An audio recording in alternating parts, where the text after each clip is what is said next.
Eu imagino que você já tenha ouvido falar várias coisas sobre ansiedade e talvez você já possa ter se perguntado se tudo isso é verdade ou não.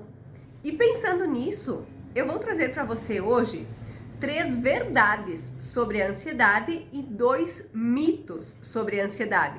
Se você quer saber quais são essas verdades e esses mitos, me acompanhe até o final desse vídeo que eu vou contar para você. Eu sou a psicóloga Aline Bedin e eu estou aqui para ajudar você a se livrar dos sintomas de ansiedade.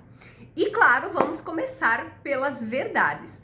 Então, a primeira verdade em relação à ansiedade é que sim, a ansiedade imita doenças físicas e o contrário também é verdadeiro. Então, quando você, muitas vezes, quando a gente se refere, por exemplo, a uma crise de pânico, você tem sintomas como taquicardia, falta de ar, sensação de desmaio, formigamento, que são sintomas que vão fazer você pensar que você está infartando. Então, são sintomas muito parecidos com os sintomas de infarto. Então, é como se a crise de pânico imitasse o infarto. E o contrário também é verdadeiro, porque se a gente for pensar, por exemplo, num hipertireoidismo, o hipertireoidismo também ele vai fazer com que o teu coração acelere, vai te dar essas sensações e ele vai causar algo parecido como se você tivesse dentro de uma crise de ansiedade, mas na verdade é em função do hipertireoidismo. Então a gente precisa lembrar que sim, a ansiedade ela imita doenças físicas e por isso é de extrema importância que você procure um médico e elimine qualquer hipótese de doença física para depois então tratar a ansiedade, porque nós não temos nenhum marcador clínico que comprove a ansiedade, né? Então a gente precisa descartar as opções físicas para então entender que sim, é ansiedade, então beleza, vamos tratar a ansiedade porque é isso mesmo. E a segunda verdade é que a ansiedade, se ela não for tratada, a longo prazo ela pode sim te trazer prejuízos tanto físicos quanto cerebrais. Por quê? Porque quando você está ansioso, você está em constante estado de alerta e isso vai manter elevado os seus níveis de cortisol e adrenalina na sua corrente sanguínea e isso pode ao longo do tempo prejudicar o teu metabolismo, pode influenciar, por exemplo, nas taxas de glicose, nas taxas de insulina. Então isso com certeza vai modificar a tua qualidade de vida também. Então sim, a ansiedade ela pode a longo prazo gerar outros problemas físicos em decorrência da ansiedade. E a terceira verdade é que as pessoas ansiosas, elas também se sentem tristes e não necessariamente elas estão com depressão.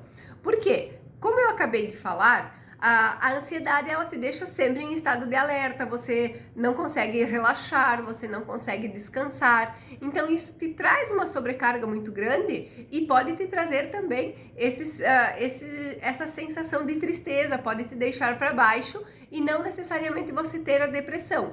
É claro que existem sim pessoas que têm tanto ansiedade quanto depressão, mas aí é outro caso. Aqui o que eu quero te trazer é que não necessariamente você ser ansioso e estar triste significa que você tenha também depressão. E essas então são as 3 verdades sobre a ansiedade e agora eu vou trazer para você os 2 mitos que estão relacionados à ansiedade. E o primeiro deles é que todo tipo de ansiedade precisa de medicamento para ser tratada. E na verdade, não.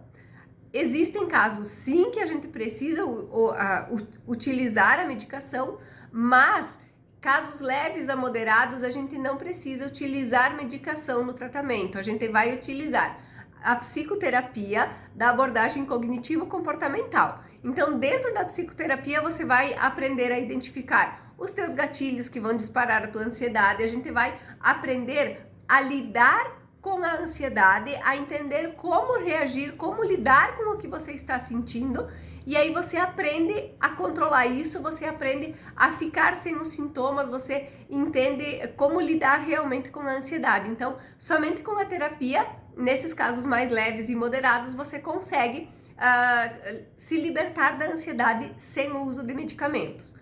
E o segundo mito, ele também está relacionado a essa questão da medicação, mas de que as pessoas muitas vezes têm resistência a utilizar a medicação porque acha que a medicação vai viciar, porque daí não consegue mais largar a medicação, vai ficar o resto da vida tomando medicação.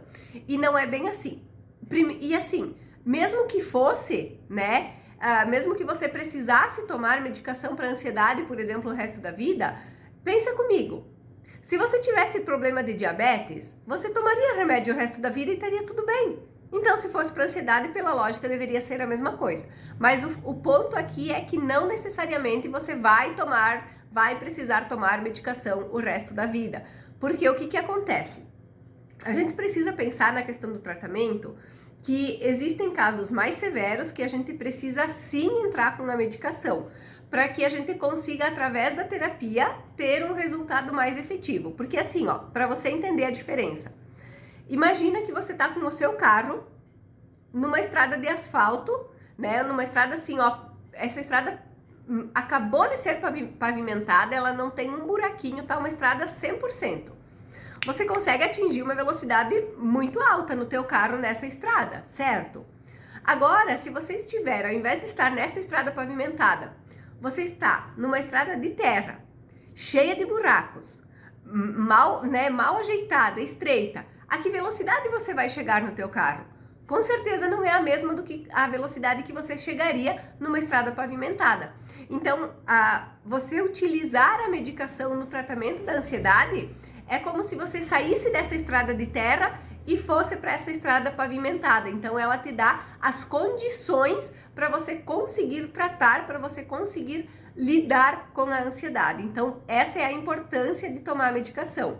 E outro ponto bem importante aqui é que, assim, em grande parte dos casos, o tratamento medicamentoso para ansiedade ele é feito com antidepressivos. E os antidepressivos, eles não criam tolerância no teu organismo. O que é isso, né? Você não precisa aumentar a dose para continuar tendo os efeitos. Então, normalmente, os tratamentos são feitos com esse tipo de medicamento. Porém, existem algumas situações onde as crises são mais intensas, onde as crises são mais fortes, que a gente precisa utilizar o ansiolítico. Esse sim é um medicamento que ele tem, que ele cria tolerância, então você vai precisar de uma dose cada vez mais forte para você conseguir ter os mesmos efeitos, né? E só que esses medicamentos eles são sempre orientados para ser o uso por um período curto, justamente para a gente não criar essa questão da tolerância, né? Então, às vezes, são associados tanto os antidepressivos quanto os ansiolíticos no tratamento, mas o ansiolítico, ele sempre é um tratamento curto, é um tratamento de choque, como se fosse, né? Que é algo ali para agir na tua crise, para te tirar da crise rápido, mas a ideia é que você, tomando a medicação e aliando a terapia, você consegue estratégias para lidar com essa crise sem precisar do ansiolítico, e aí você consegue deixar de usar o ansiolítico. Então, assim, precisa lembrar que a medicação para ansiedade, ela não vai viciar você, e você consegue sim, com as estratégias certas, ficar sem a medicação. E esse foi o vídeo de hoje. Eu espero que esse conteúdo tenha contribuído para você. E se você achou que faz sentido esse conteúdo que eu trouxe para você e achar que pode ajudar outras pessoas, compartilha esse vídeo aqui nos teus stories, porque assim mais pessoas vão ter acesso a esse material e vão conseguir se beneficiar com essas informações.